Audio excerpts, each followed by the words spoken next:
So much for having me today, and I'd like to thank the team for accommodating me at such short notice. It is an incredibly interesting time that we're dealing with at the moment, and I'm here today to talk you through exactly what on earth is going on in the economic and geopolitical backdrop and what that means for Malaysia. Now, the number one question we get asked from clients throughout the region is, all right, there's a lot of noise out there. What does it mean for me? So what I'm going to do over the 15 minutes that I have is talk through the main channels of impact in how Malaysia's economy is impacted by a Trump 2.0. All right, so in Trump's quest to make America great again, we have four main channels of impact. We have uncertainty and volatility, we have tariffs and trade, we have inflation, and we have monetary policy. Now, make no mistake, the most pervasive isn't actually tariffs and trade, it's uncertainty and volatility. I've heard that word a lot today. If I was to put the word uncertainty or volatility into Google Trends, I'm pretty sure I'd see a spike over the past couple of weeks. And why that is two reasons really. There's a gap between what Trump says he's going to do and what's actually implemented. And that gap is a source of a huge amount of anxiety. And in addition to that, Trump is also challenging the status quo as we know it. He's turning trading relationships on their head, and he's really threatening the global economic outlook. And that uncertainty understandably creates a whole lot of anxiety. And we can see that play out in real time in financial markets. We've seen stocks right across the globe in an extremely volatile period, mostly on the downside, but we've also seen it play out with currencies, with bonds, and a whole lot of commodities as well. So that's real time. Now, the real economic impact of that, it's also going to be incredibly pervasive and incredibly negative, but it's going to take longer for us to actually see the negative impact of that play out. If we think about why, well, if you're feeling uncertain and you're feeling anxious, then you take your ball and you go home, right? You don't go out there and want to spend exuberantly because you're worried about future economic conditions. And so that manifests in lower trade volumes. It also leads to basically lower investment and lower spending. So if we think about the investment channel for a little bit, when businesses are deciding whether to invest or not, it's because they have a reasonably good idea of what the business landscape in their particular market looks like over the next 6, 12, 18 months or even longer. But right now, businesses don't have that kind of uncertainty.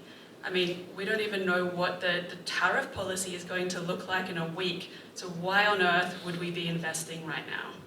It's a crazy uncertain time, and when we're talking to manufacturers, in particular, right across the region, they've basically frozen. And they're thinking, okay, we've got to wait for clarity to come before we make any decisions. But we don't know when that clarity is going to come. And because of that uncertainty, we're also seeing that play out in household behavior as well. If we look at US consumer sentiment, it's deteriorated quite a bit. Now, the US is the world's largest consumer market. If they're not feeling as confident, they're not spending as much, they're not buying as much, that's a problem. Now, one thing I just wanted to show you as well is that it's actually really difficult to visualize and quantify the level of uncertainty that we're dealing with at the moment. But this actually does a pretty good job, I think, of doing that. So what this is the Economic Policy Uncertainty Index. And it's basically scours newspapers right across the globe to find the phrases economic policy uncertainty, and then it creates a really nice time series of that. Now, can anyone maybe tell me what the most interesting thing of this chart is? I- Yes, exactly, pandemic. So the level of uncertainty that we're dealing with right now is higher than during the pandemic. So think about that for a second. If you think back to what the pandemic was like, and I'll give you my experience living in Sydney, it was, Katrina, you're not allowed to leave your house, non-essential businesses are closed, your kids can't go to school, you have to homeschool them, and you just basically have to sit at home until we tell you you can go out again. It was an incredibly uncertain and surreal time, but what we're dealing with right now is even more uncertain because of what Trump has been doing. So if that's not an environment where I want to go out exuberantly spend, it's not a time where businesses want to invest and trade volumes are going to fall. For an economy like Malaysia that relies on exports as an important growth driver, that's a problem because we're going to see lower export performance this year. All right, if we talk about tariffs and trade, so tariffs are the centerpiece of US foreign policy. Trump has said, I'm the tariff man. Tariffs are the most beautiful word in the dictionary. But I think it's fair to say that, and you'd all agree, that the tariff landscape right now is incredibly volatile. The number of threats and pauses that have been proposed over the past 2 weeks is wild. And it also has really significant implications for how manufacturers are going to operate. And I mean, the best example of that, if Malaysia's subject to a 24 reciprocal tariff rate, that hurts. But now we've got a 90-day pause. That doesn't hurt. How long is that 90-day pause going to last? We don't know. Is it going to be extended? Is it going to be abandoned? When's that going to come in? Oh wait, over the weekend, we saw that now there's an exemption on tech goods. Well, that's an incredible benefit for Malaysia because of that disproportionate exposure to US as a final destination for Malaysia's tech goods. So this all matters. How on earth do we navigate this? And what are we actually going to end up with? We know that when US and China are at loggerheads, and currently they're in this tit-for-tat tariff battle, even if we're not directly involved in that battle, it still hurts because we've got the two largest economies in the globe at loggerheads. Again, it feeds back to uncertainty. And we can also look back to 2017 and Trump's trade war back then to see just how damaging this kind of tit-for-tat tariff battle can be. Now, the other channel of impact is inflation. Now, this is a really interesting one because we've got two different situations happening. So in the US, inflation is going to be higher under a Trump presidency, no matter how you slice it. Tariffs, they're inflationary. Irrespective of what he says, tariffs are a tax on goods coming into the country. Producers have to pay that, and producers pass that on to the consumer. Can be a short time frame or it can be a long time frame depending on the particular good, but consumers end up paying more for those goods. His other policies around tax cuts, immigration cuts, they're all inflationary as well. When it comes to immigration cuts, if you're removing a pool of workers, that job still needs to get done. The remaining workers can then command a higher wage for that particular task. All right, so when we're looking at our forecasts, we've got US higher, US inflation higher, but that's where it stops. Because if we look at non-US inflation, including for Malaysia, it actually looks a little bit weaker right now. And the reason is we've got weaker global demand and we've got an excess supply of good. So global recession odds, they've increased. We know consumers aren't going to be buying as much under this circumstance. And we also know that, as I said, US is the world's largest consumer market. So if they're increasingly putting up barriers at the same time as Americans aren't buying as much, then those goods need to be rerouted somewhere else. So we're going to have more of them, price goes down.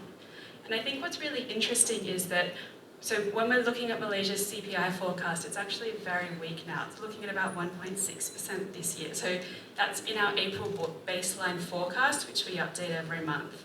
And so the monetary policy implications then flow through in terms of what we're seeing when we're looking at forecasts for where central banks across ASEAN are going to be going this year. We've actually added in a few more rate cuts. That's the case for Philippines, and that's also the case for Indonesia. So in the case of B&M, we haven't actually added any more. We do think that they're going to hold steady, but the door is certainly open for them to cut rates if they need to, just in terms of allowing them that flexibility to provide added insulation to the economy if they need to, given the kind of ructions overseas. And if they can provide that support to households and businesses in this kind of environment, then it makes sense to do that. Now, the last chart I'm going to leave you with is an interesting one. It just puts Malaysia into a bit of context. So this is showing Malaysia's export share to the US. That's the blue chart, the blue bar, and then we've got goods exports as a percentage of GDP. Now, the way we've calculated goods exports as a percent of GDP, there's different ways of doing it, but we've done it on a nominal basis, so on looking at values. Now, this is telling us just how much revenue Malaysia's economy generates from goods exports, and it's a significant amount. So Malaysia's kind of right up the top there, or near the top, with the likes of Vietnam, Singapore, Taiwan, in terms of exports being such an important input into their GDP growth. So we've got a whole lot of exposure, and so that's why, if policymakers can do what they can to insulate the economy, that'll help. But it does really, increase the impetus to continue to build trading relationships outside of the US to support export markets, with the US being so much more protectionist over the next couple of years. But I think what's a good thing to take away from this is the fact that the US isn't as important a market for Malaysia's exports as other economies across the globe. So if we're looking particularly here between the 20 to 40% range, we've got economies like Vietnam, Cambodia, Japan, whereas Malaysia, because it's only 10%, it's not as directly exposed. And the other good thing we know is that the US can't produce all the tech goods that Malaysia plays such an important role for. And that's why over the weekend, basically the US introduced that pause or exemption on those particular tariff goods. They can't do it, and American consumers don't want to be spending a whole lot more for their tech goods, so that does protect Malaysia's important tech industry a lot more, which is a positive thing. So with that, I think my time is up, but it was, thank you for taking the time to listen to me, and if you have any questions, comments, please reach out. Thank you so much. Thank you, Ms. Katrina, for presenting on Malaysia's economic outlook.